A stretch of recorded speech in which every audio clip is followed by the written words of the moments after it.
From the National Newsroom of the Canadian Press, I'm Jason White.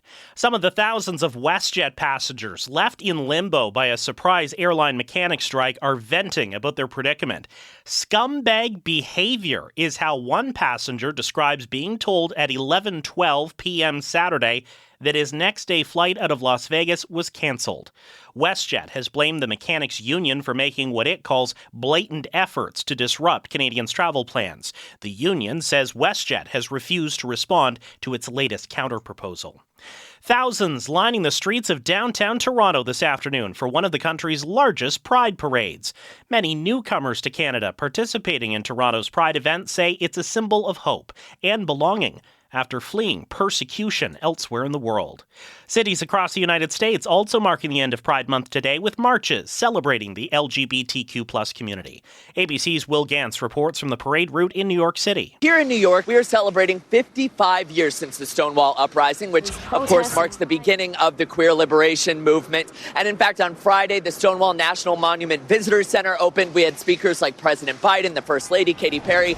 Pride participants in the U.S. are recognizing the community's gains while also calling attention to recent anti-LGBTQ+ laws, like bans on transgender health care.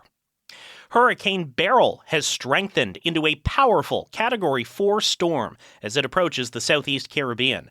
ABC's Dan Amarant reports Beryl has already broken records. First Category 4 in the month of June. We've never seen a hurricane this strong this early in the season. So unfortunately, the concerns that we had going into this hurricane season were that things would happen very quickly and it would be an extremely active season. And unfortunately, that looks like it is the case. The Southeast Caribbean region has begun shutting down following urgent pleas from government officials for people to take shelter. A broadcaster who became a mainstay of the airwaves during her decade with the Canadian Press has died.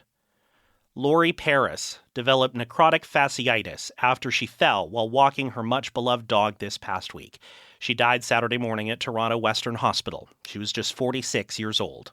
Her former colleague Rose Kingdon says Paris was a top-notch journalist, a beloved newsroom leader, and a friend to many. Everywhere she went, she never left a place without having a few more fast friends.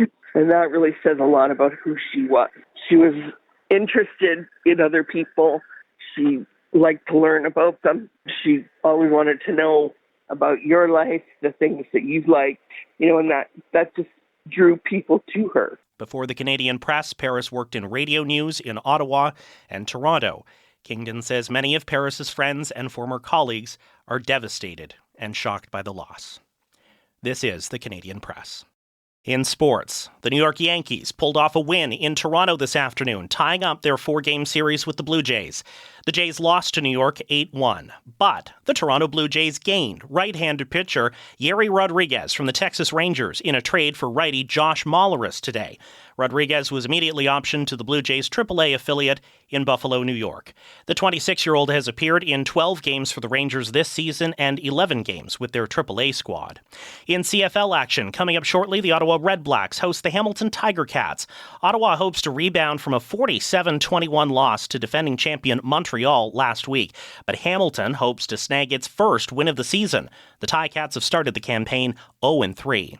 Two-time Wimbledon champion Andy Murray says it's impossible to know yet whether he will be able to compete at the grass court Grand Slam tournament. He's recovering from surgery last week to remove a cyst from his spine. From the Canadian Press, I'm Jason White. Thanks for listening. Don't forget to follow and subscribe. For more of today's top stories, visit thecanadianpressnews.ca.